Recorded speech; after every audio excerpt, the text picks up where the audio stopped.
This week on Unscripted, we talk about Rey Mysterio's current injury coming out of an indie event from last week. We talk about the plans for Braun Strowman, the plans for tag team championships coming to the Cruiserweight division, and much, much more right here on YouTube. This is Unscripted for the week. It is episode 10. As we move on, I do not have a theme this week because of things out of control. But it is what it is. We have so much to talk over. We have news on Braun Strowman. What are the plans for him? What are the plans for Sami Zayn and Kevin Owens going into WrestleMania? Something I've seen and read that I ain't really happy about.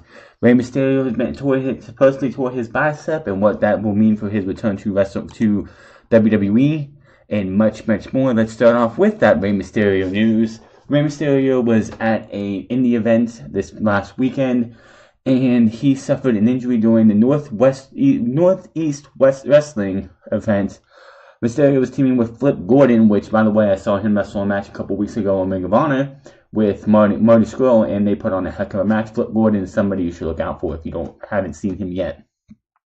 They won a tag team match against Joey Mercury and Caleb Conley. I have no idea who Caleb Conley is. When he appeared to tear his left bicep muscle, which could throw a spanner in works regarding his rumored return to WWE in time for WrestleMania 34. Now, anybody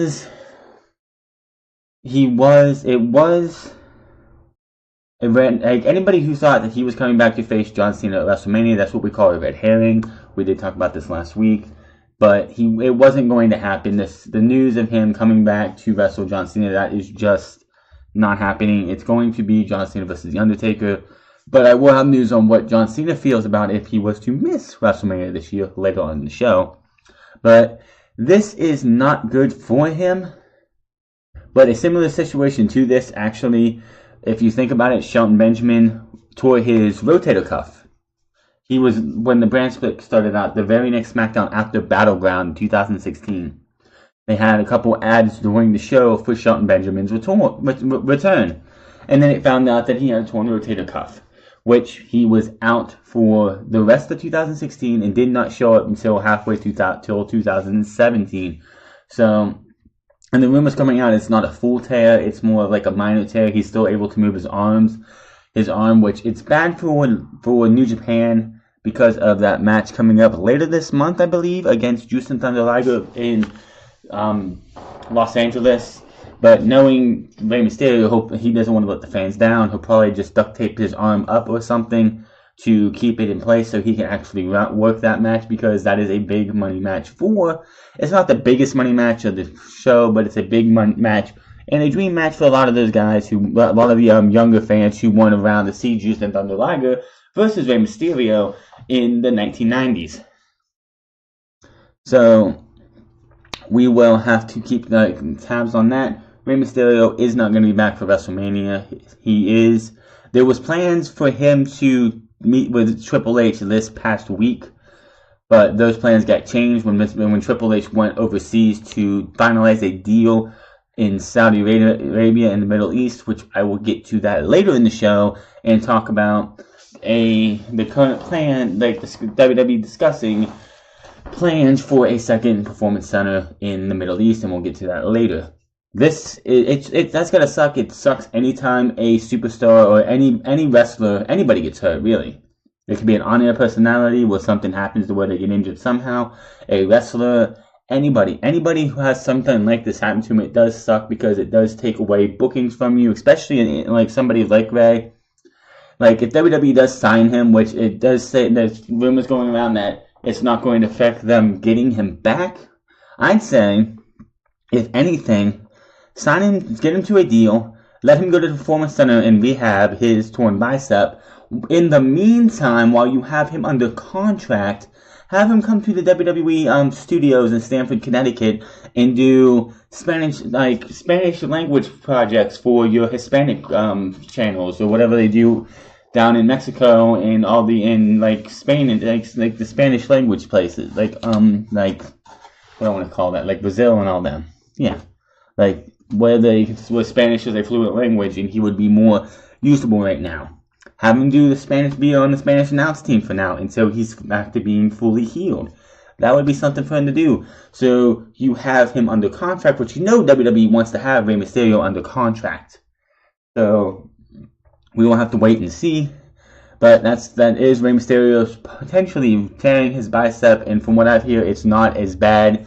It's not a full tear; it's like a partial tear, which that's good because if it's a full tear, he'd be out, and you wouldn't see. Even if he wasn't signed with WWE, they wouldn't use him in a wrestling capacity till probably the Royal Rumble next year.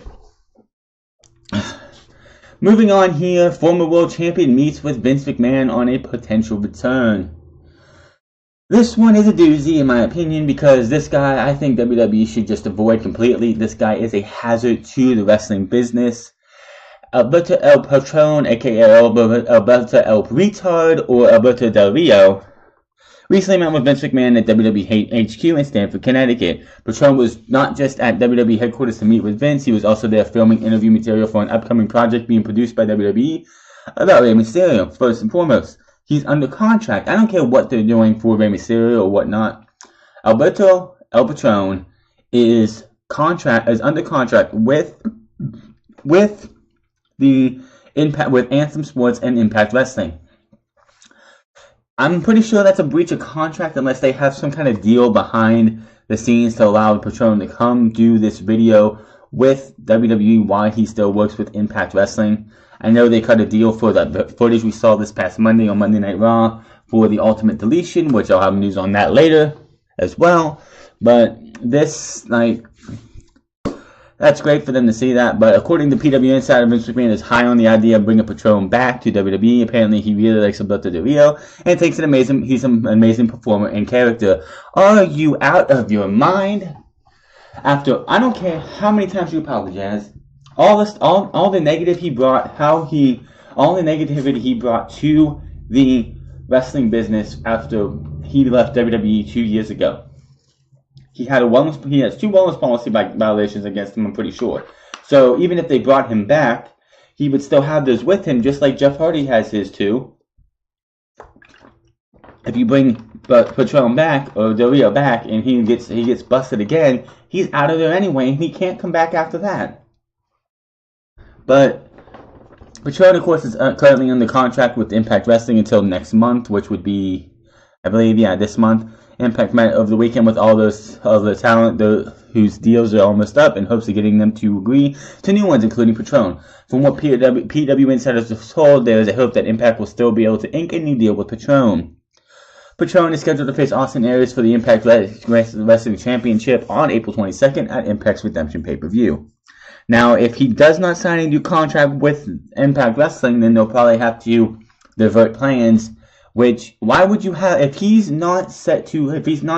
contract is to come up, because I'm pretty sure, if his contract comes up next month, and I'm pretty sure it's going to be before April 22nd, why would you even put him in this match? Because if he does not sign a contract and say his contract comes up a week or two before Redemption, which will be on April 22nd, then you just screwed yourself out of pay-per-view main event because you gave this guy a pay-per-view main event without making sure he was under contract. You should not put somebody in your pay-per-view main event like this unless you know 100% they were under contract. Do you want to see Alberto Del Rio back in WWE? No, he is useless. He can't. I don't know why he would even want to come back. They brought him back last time, and they promised him all this cool, he was going to be the face of the company. They were going to give him championship opportunities. They were going to give him a world title run. They're certainly not going to do that on Monday Night Raw. He'd probably come to SmackDown, and if they do that there, that'd be stupid too.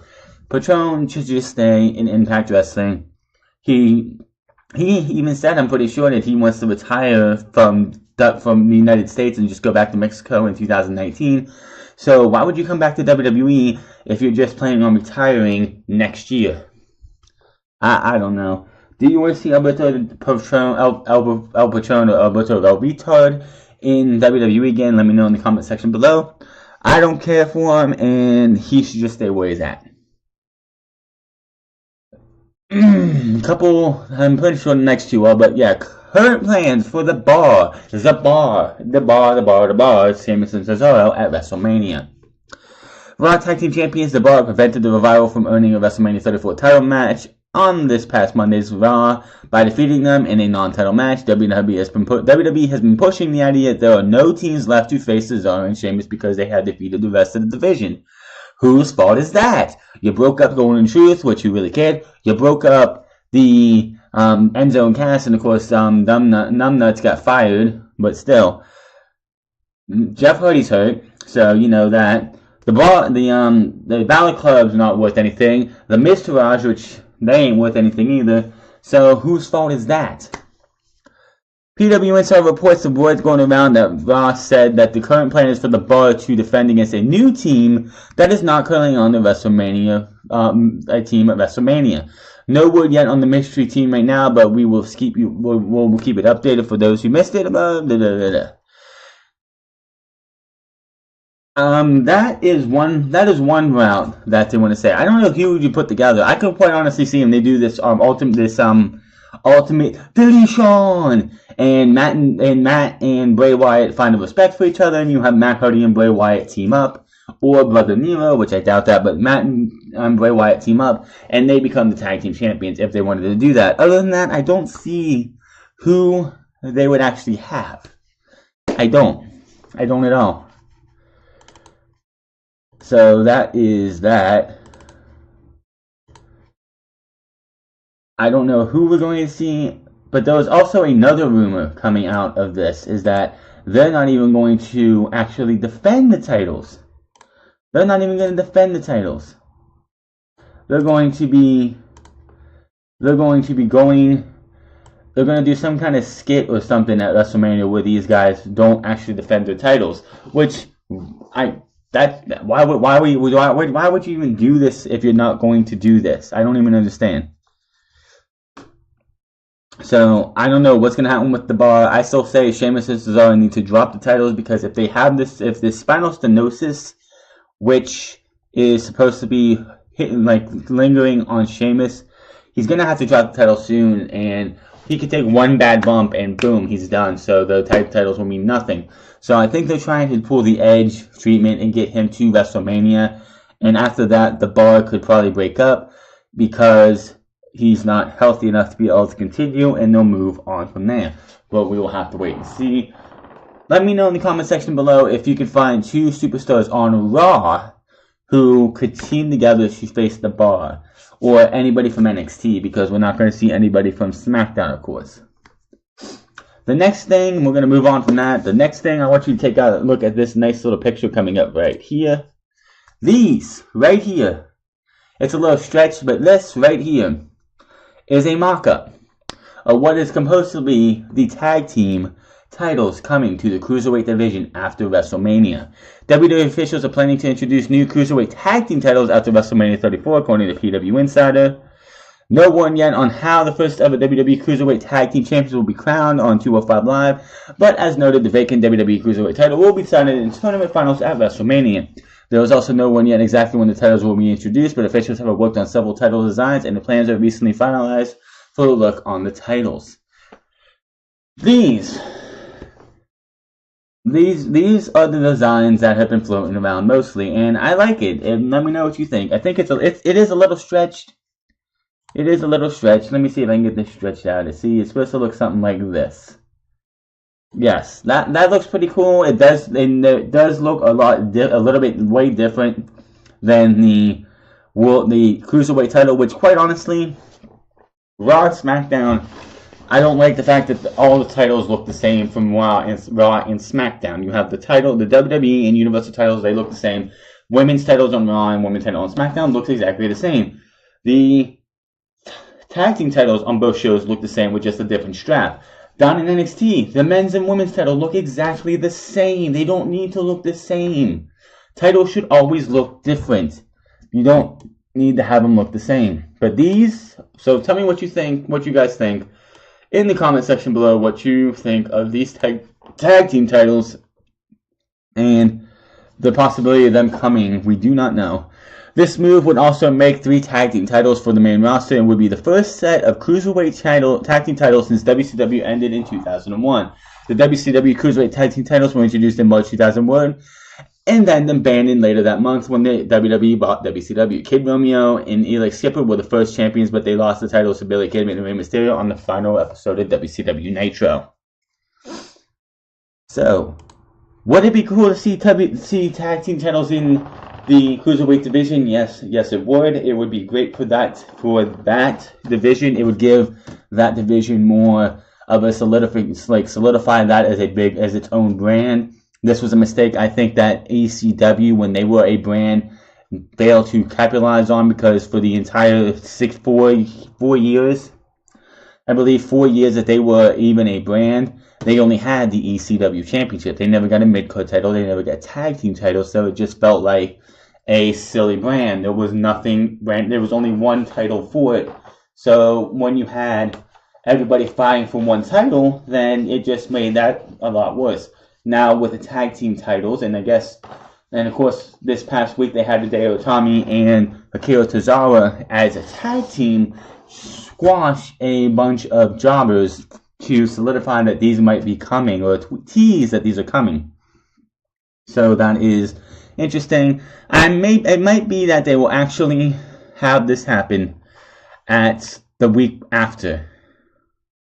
The week after Mania, like the Tuesday after, when we get 205 Live, they'll have Drake Maverick come out and introduce tag team titles. Maybe that's the design, maybe not. That was just a design floating around. Let me know what you think about that, and if you want to, you can also let me know what you would want the titles to look like if there were Cruiserweight tag team titles.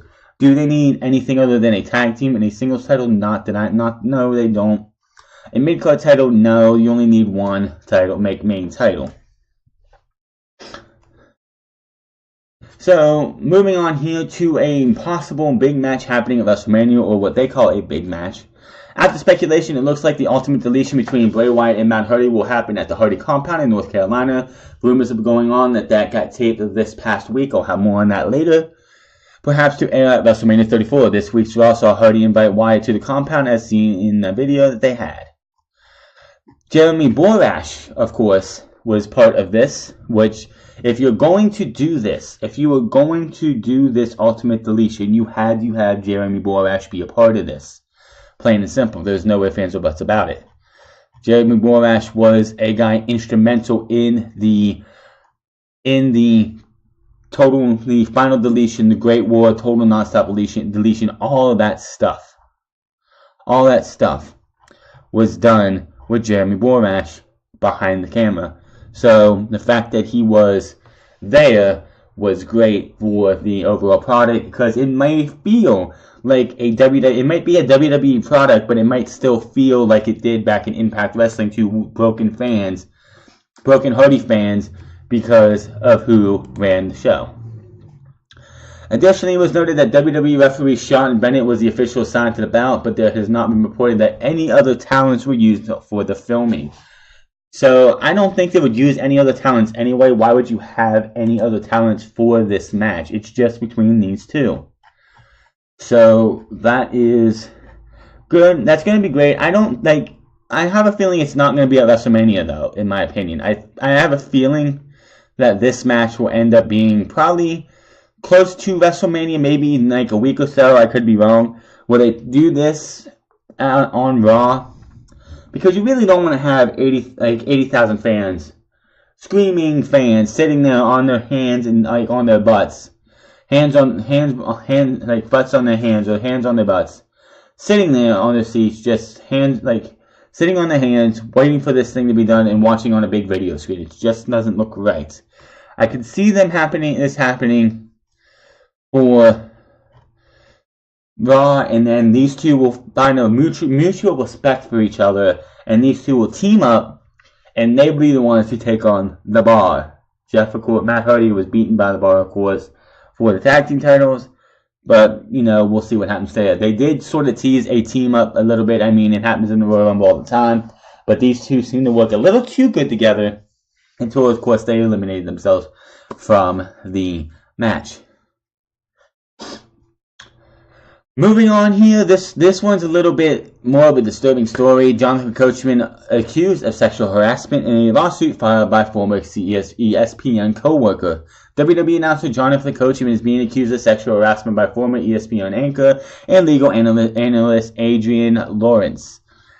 Pretty much what I'm getting from this is that she was a newbie who didn't make it, and I'm not going to go into any of that. According to a report to them this past Monday, this actually, I believe, broke right after Raw went off the air. I saw this today, like Monday, by the New York Post. Lawrence filed a sexual harassment and discrimination lawsuit against ESPN on Sunday for incidents dating back to 2015. She is accusing ESPN of not addressing her complaints specifically against longtime Sports Center anchor John Buchglass. Many others, including other current and former employees, are also accused of varying degrees of harassment in the suit, including Coachman. The suit alleges that Coachman employed the ESPN Predator playbook, in which Lawrence reached out to her on the pretense of mentorship, but tried turning that relationship personal. Lawrence says she was advised by colleagues that Coachman sexually harassed female employees at ESPN, including now former SportsCenter anchor Sarah Walsh. After learning that Miss Lawrence made an effort to communicate to Coachman that she had a boyfriend, after which she did not hear from him again, the suit states. As for Walsh, the suit states Coachman had sent Walsh inappropriate photos of himself and text messages, falsely telling her colleagues that they were romantically involved and that she wanted him. Other common practices of men at ESPN. Here is the passage on Coach. 1:25 on or around January 8, 2016, SportsCenter anchor Jonathan Coachman emailed Miss Lawrence offering to provide her with mentorship and providing him cell phone number when he contacted her via text message. He quickly turned a professional conversation into a personal manner, asking about her musical interests. Which first and foremost, that I don't know why that's a big deal. Maybe it was something else, but just asking somebody what their favorite musical, like what they like about their music, not really anything wrong there. I mean, yeah, she probably started there and you move on, but he was employing the ESPN Predators playbook. She sued her at 84 colleagues that then cautioned Miss Lawrence that Coachman was notorious for sexually harassing female employees. After learning that, Miss Lawrence made an effort to communicate to Coachman that she had a boyfriend, after which she did not hear from him again, and he made no offers of mentorship. 126, Coachman's reputation for making unwelcome sexual advances towards women and engaging in other sexual harassing behaviors was not a secret. Carrie Chow had warned Miss Lawrence about him when he gave the short list of men at ESPN who were notorious for sexual harassment. Coachman had sent Walsh inappropriate photos, and we already went over that. At least one young production assistant who joined ESPN. Oh, wait.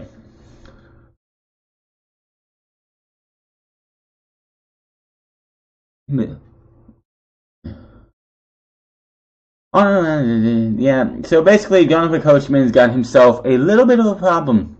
Now, if any of this is true, if this turns out to be a true thing, Coachman, of course, made his case for this statement, and we'll get to this in a second. Jonathan Coachman took to Twitter to respond to being one of the several current and former ESPN employees named in a sexual discrimination and harassment lawsuit filed against the company on Sunday by former ESPN anchor and legal analyst Adrian Lawrence. Coachman denied the allegations, writing, "I will address this only once because I am seething today. I am 21 years of being a professional, in all caps. I have never been more offended in my life. I am in my 9 years, I can count on one hand the amount of times I interacted with anyone other than a co-anchor to allow someone to spread vicious lies and flat out fabrications. It's not okay, and it's time someone stood up for themselves."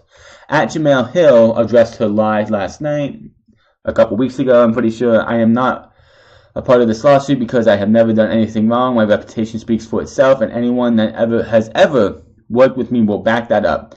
I am also offended that someone can dangerously throw people's names into something for a clear attempt at getting headlines.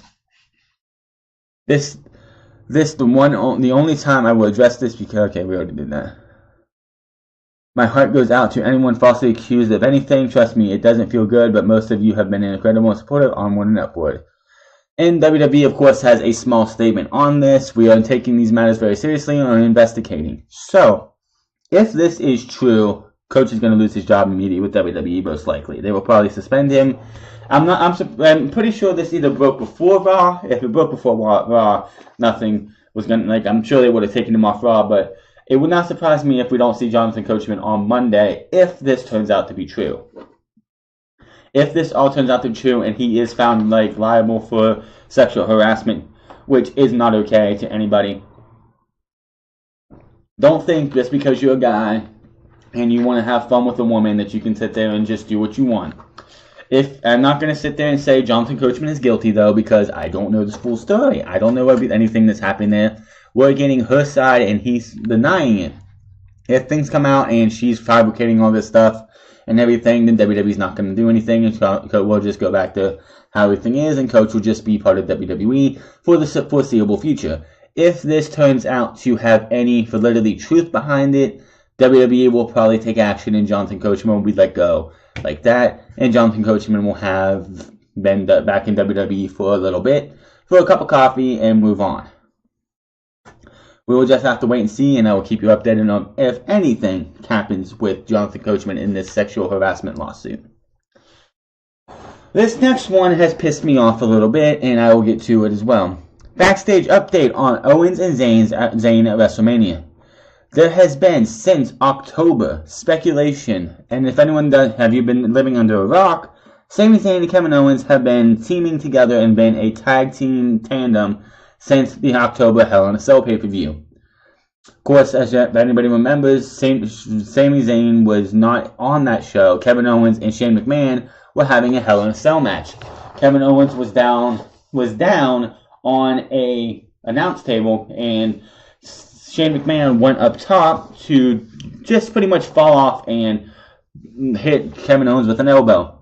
Out of the blue, Sami Zayn pulled Kevin Owens out of the way, causing Shane McMahon to crash, thus turning Sami Zayn heel. Sami Zayn, of course, then, these guys have been feuding with Shane McMahon with a little bit of help to Daniel Bryan, and a lot of people have been assuming this is going to either be Sami Zayn and Kevin Owens at WrestleMania, or Kevin and Sami versus Daniel Bryan and Shane McMahon in a tag team match. Neither one of those look to be happening. Here's what it says. There has been speculation on Kevin Owens versus Sami Zayn happening in WrestleMania 34, but the Wrestling Observer newsletter reports that the current plan is for both men to be featured in the Andre the Giant Memorial Battle Royal. Are you kidding me? You have been having this feud with Shane McMahon and Kevin Owens since before Hell in a Cell. This was leading up to Hell in a Cell between these two. These two put their bodies on the line in Hell in a Cell. You started this feud. You started this bickering with Daniel Bryan and Shane McMahon for nothing. We all knew it was going to go nowhere, so why the hell did you waste our fucking time since October on this shit? Are you fucking kidding me? This is the best you got?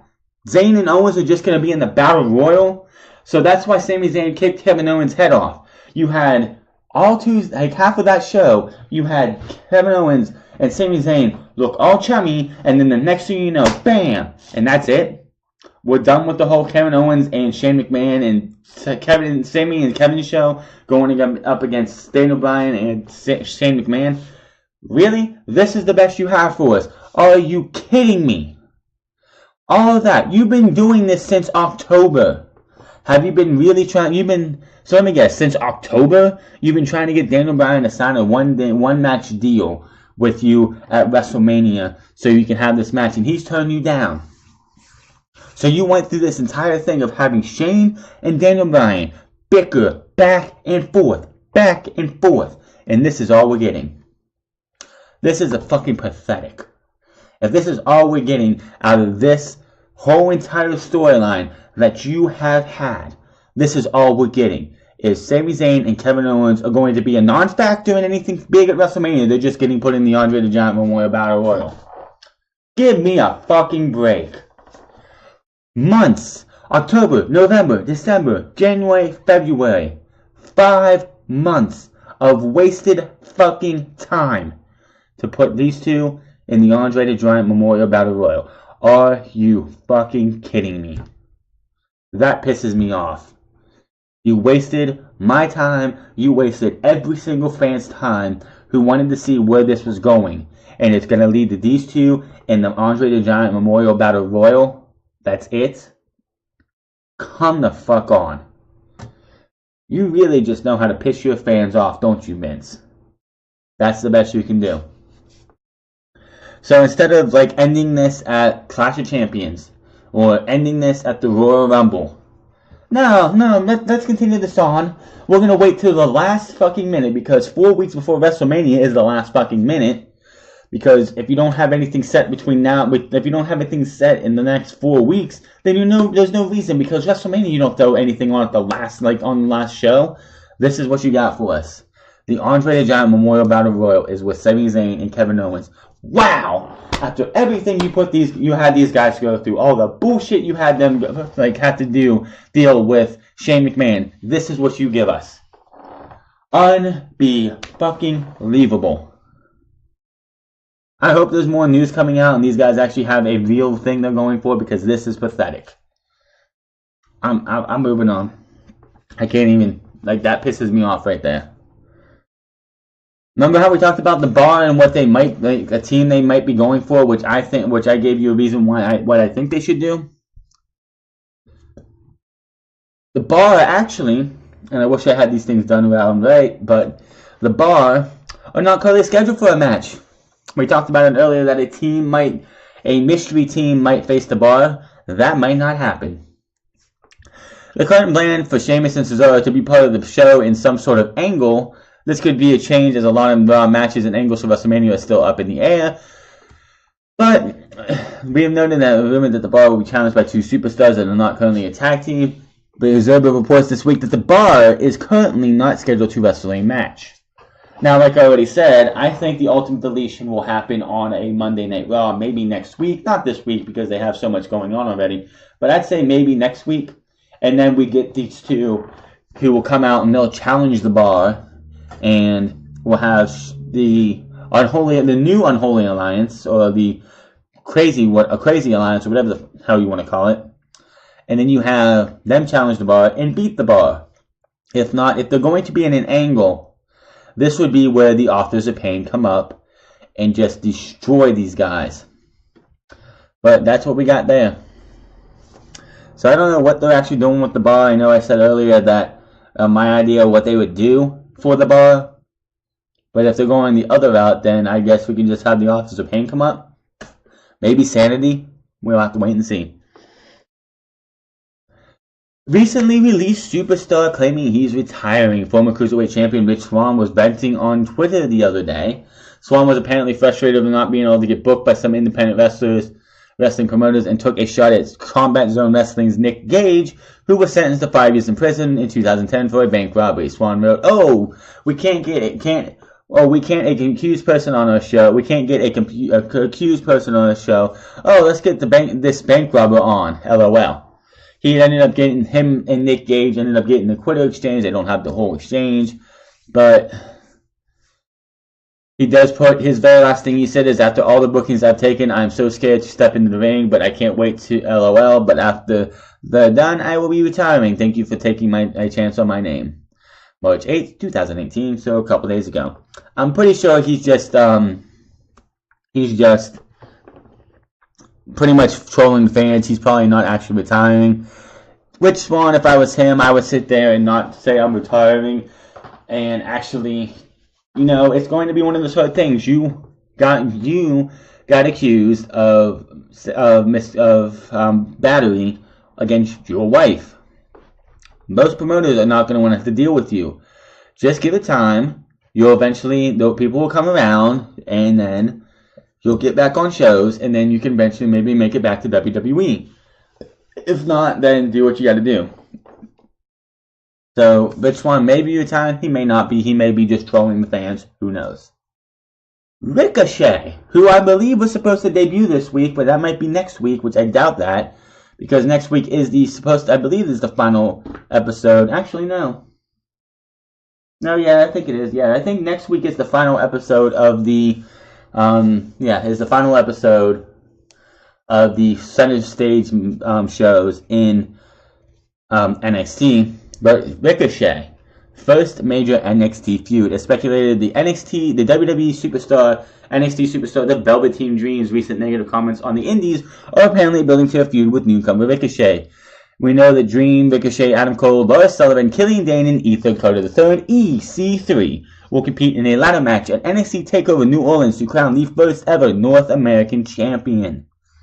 I am looking forward to that match.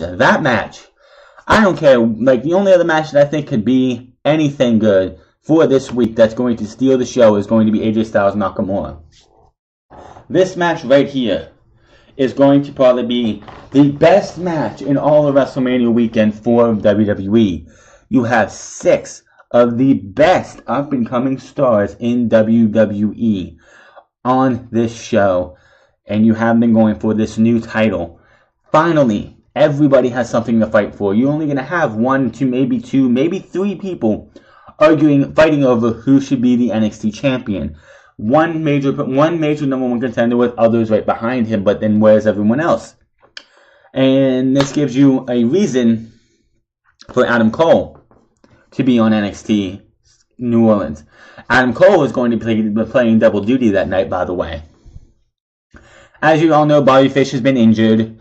Bobby Fish had surgery the other day, and Bobby Fish is going to be out. He partially tore his MCL and his ACL.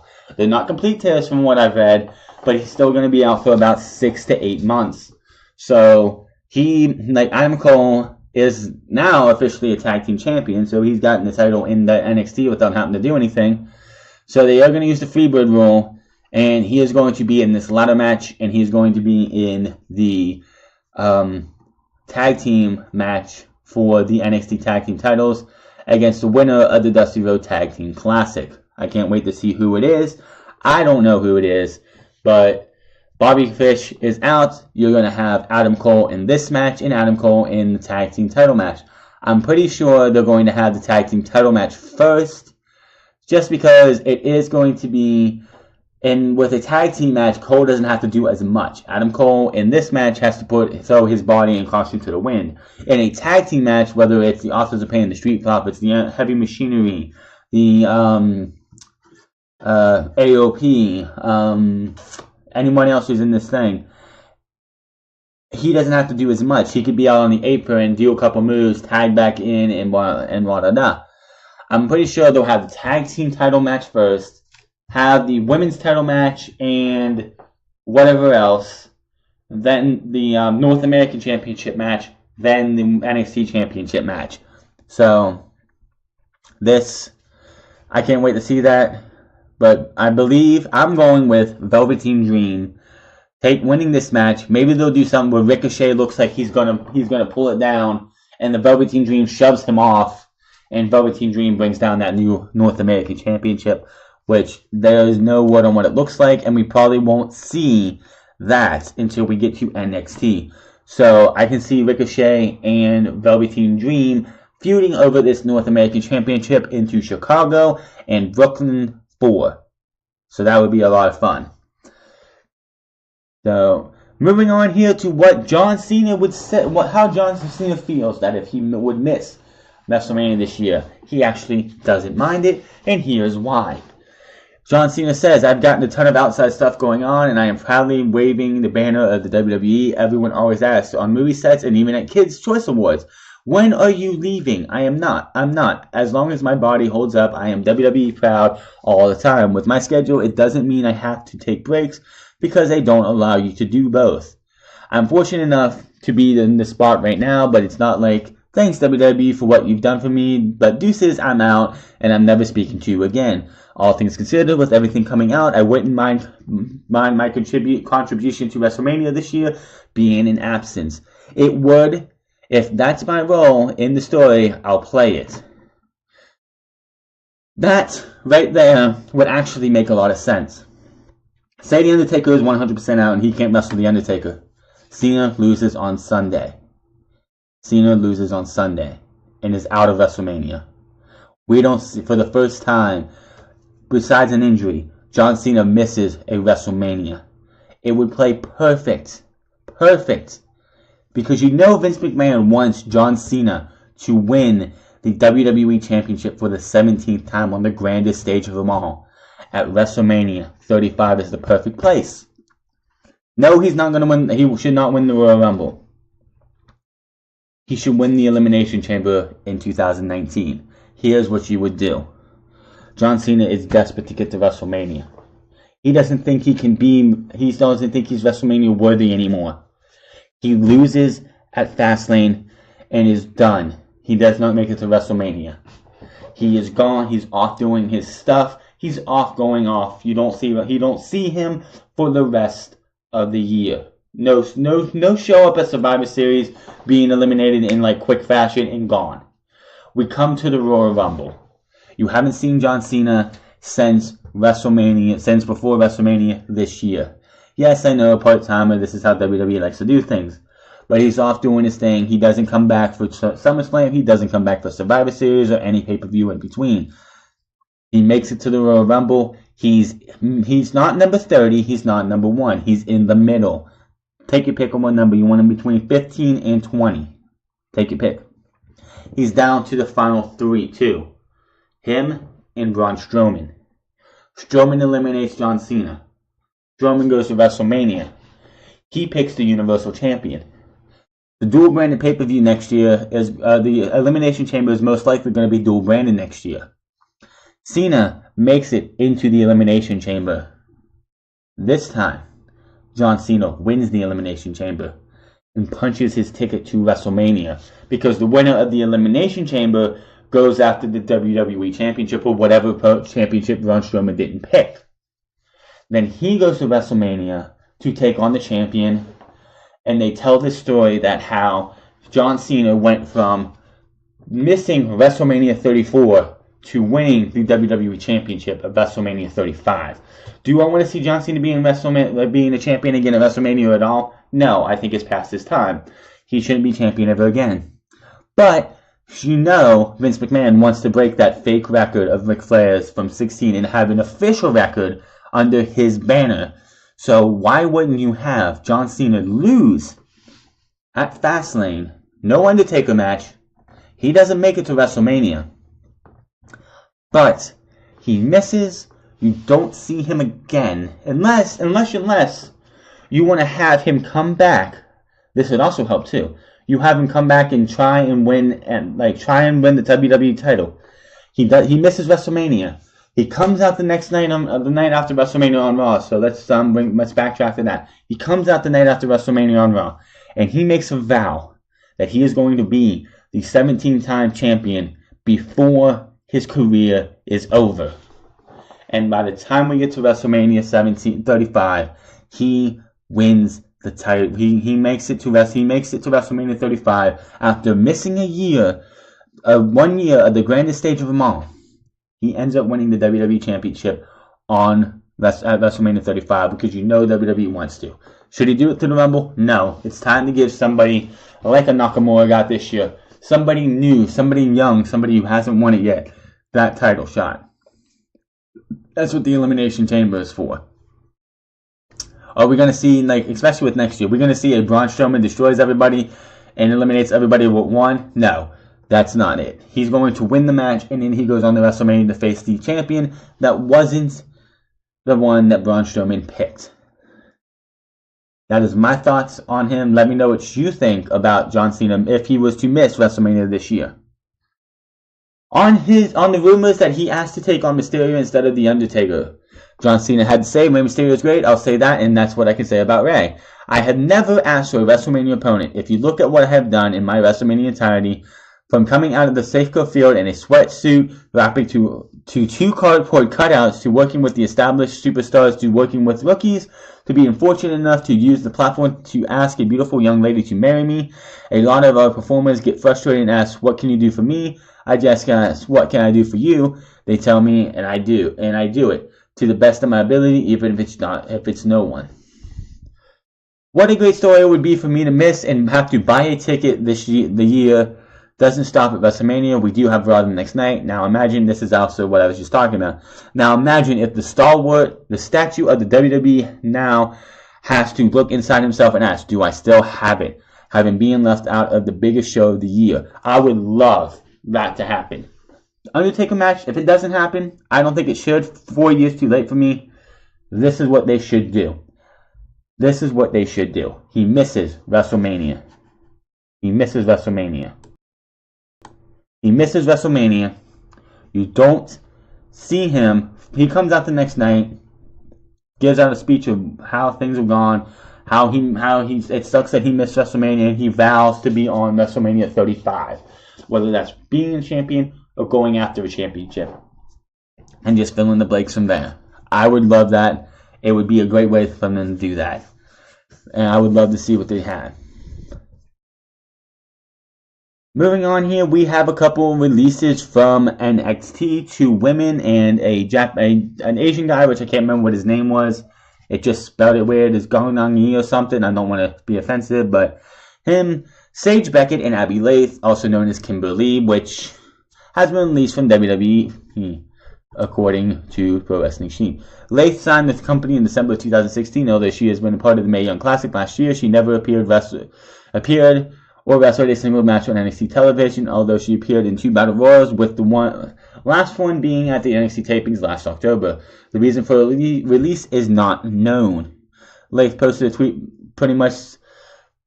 she put out a quote about Rocky Balboa and pretty much thanked the fans. She did come out yesterday and thank the fans for believing in her and giving her a chance. She will be back on the independents, so look out for Kimberly. Kimberly will be at your next independent promotion near you, I guarantee it. Sage Beckett, formerly known as Rosie Love in TNA, signed with WWE in January 2017 and also worked in Mae Young Classic. She tweeted, "I have given my body 13 years, now it's time to use my brain, !! Hashtag thank you."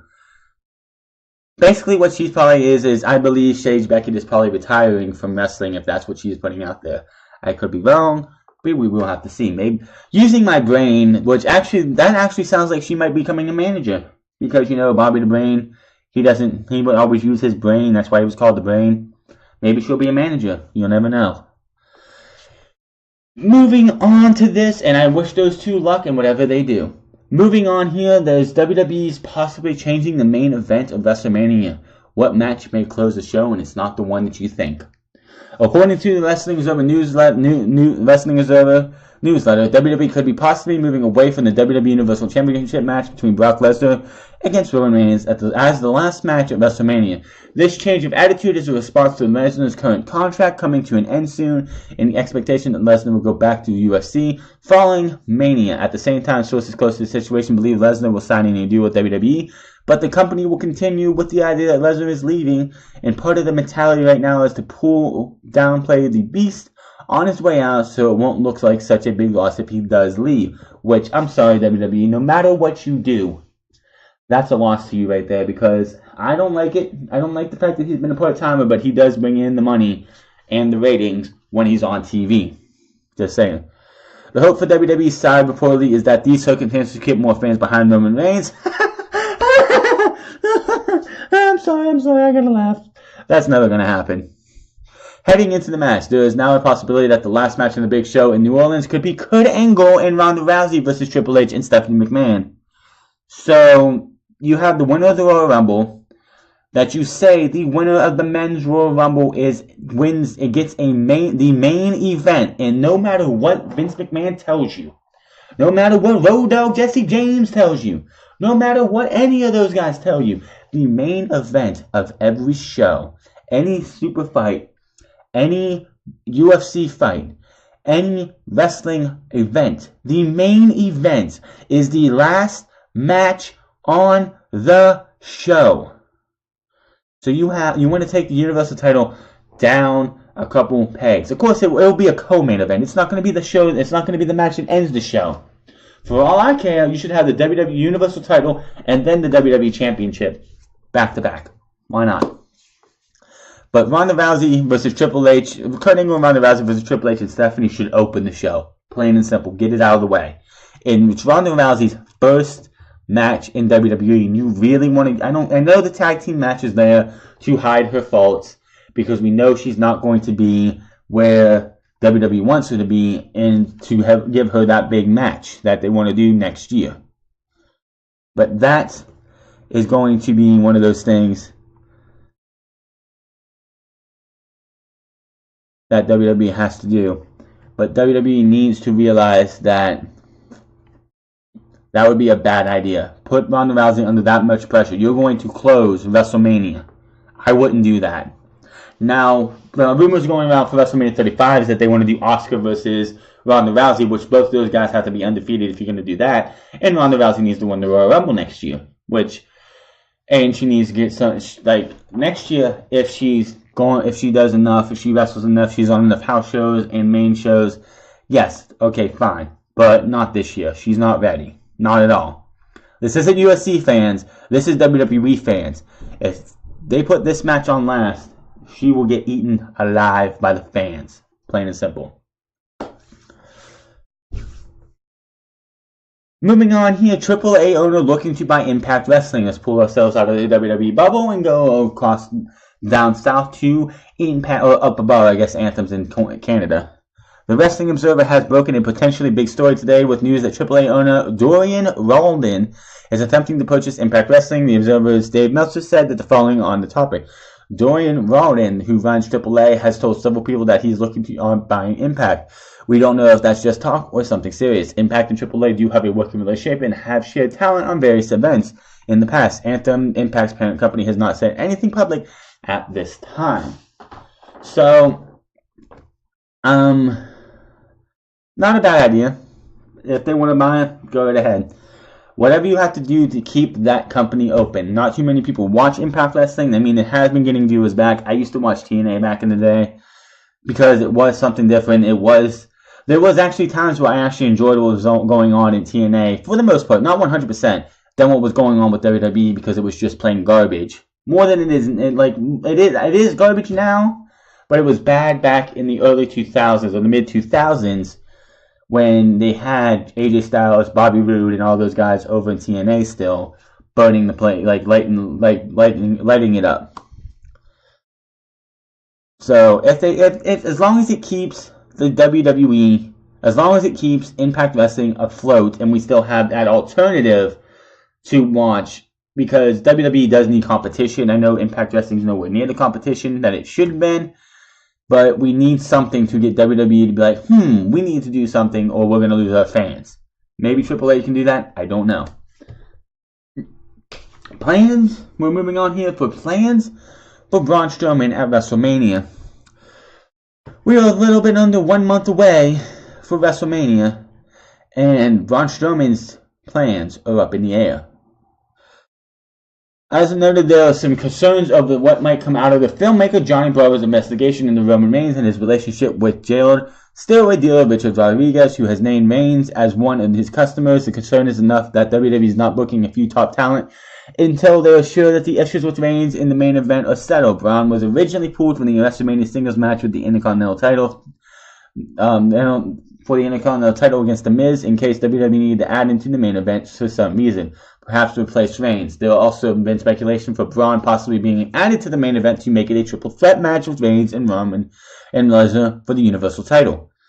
The Wrestling Observer adds that the current backup plan for Strowman, is if he's not added to the main event, is that for him to do some kind of non-wrestling gimmick segment, which would be a joke. No one yet on what that might consist of, but we noted before that there was talk of Braun doing a throwaway match or segment at WrestleMania, possibly as a way to show off his strength or something along those lines. Why? We have seen that countless times on Raw. It is getting old. Put this guy in the main event, because you know if Roman Reigns versus Brock Lesnar is put on in this show, you are asking for disaster. The fans who come to these shows are not your casual fans. These are the smart marks who are going to sit there and just take a literal crap all over this show. The minute that 1, 2, 3 after one spear, that place is going to become a mass hysteria.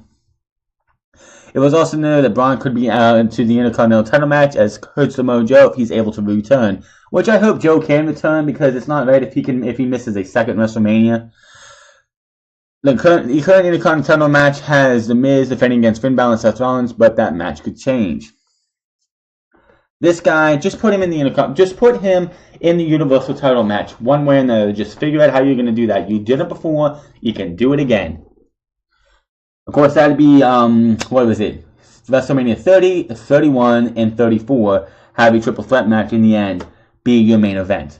So, you know. Finishing off here for this week for Unscripted, we are a little under an hour, but WWE is discussing opening a second performance center overseas. WWE Performance Center in Orlando has been a massive success in the past several years. The Wrestling Observer newsletter Dave Meltzer reported that there have been talks of WWE opening another performance center overseas in the Middle East. This would be focused on helping Indian and Middle Eastern talents, which Meltzer says is a high priority for the company. This report comes at the heels of WWE announcing the greatest Royal Rumble, which I don't know what it's going to be, but a 50-man Rumble. If it's on the network, I'll watch it. Maybe I'll review it, but I don't even want to get in that. In Saudi Arabia, WWE recently signed a 10-year deal to hold events in the country, which has a massive WWE fan base. The performance center aspect, however, is only in discussion phase and has yet to be confirmed. That if they need to get a second performance center to help bring more talents into WWE, by all means, do it. I'm not a problem with it. Go right ahead and do it. If they want to do it, go right ahead, and that would just be great because then you'll get to see more talents from the Middle East. So that is going to be all from off the script. Well, off the script. Oh, unscripted. Episode 10 for your weekend, the Fastlane weekend. We will be back here tomorrow for Fastlane. My name is The France. Find me on twitch.tv/TheFrance08 and find me on Twitter at The France. Make sure to hit that subscribe button. Leave me a comment in the section below how you would book John Cena between now and WrestleMania 35, where he does not make WrestleMania 34, and how you would build him up. Because I think him missing WrestleMania would be the best thing for him to be able. Because if they want to give him the WWE Championship going into at WrestleMania 35, then him missing this year would be the best way for them to start that storyline. I'm getting out of here, and I'll see you tomorrow for Fastlane. Take it easy, everybody.